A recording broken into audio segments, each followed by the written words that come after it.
This made our conversation even more refreshing and atypical. We talked about the importance of diversity in recruitment, but also about the challenges of diversifying a portfolio. We talked about what my learning curve would be, given the evolution of my experience so far. We talked about where NewsCred was going and where it was going.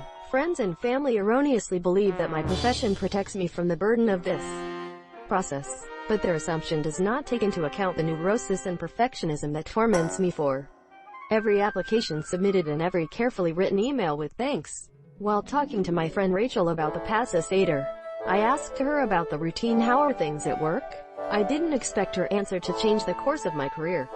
While this is the hardest process I've ever experienced from a candidate's perspective, it shows the quality of the people hired by NewsCred, and I wouldn't have changed that.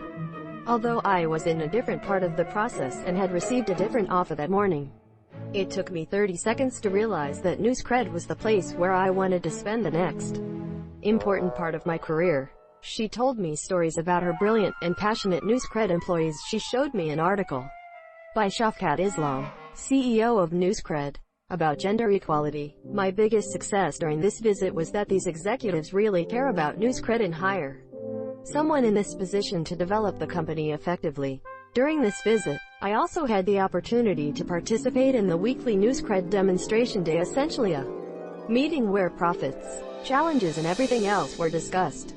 It was perhaps the most difficult list of interviewers I met as a candidate. I was deliberately questioned and everyone went through the jokes I told them. Monsieur, he also said that the team wanted to hire a new director of talent development, and I decided that it would be my job to do this job. I met with several NewsCred executives, including the Dhaka Human Resources Director, the Vice President of Sales and the Vice President of Engineering. I came back and met with the Vice President of Global Customer Success and the Director of Operations. Each interviewer was attentive, passionate and authentic.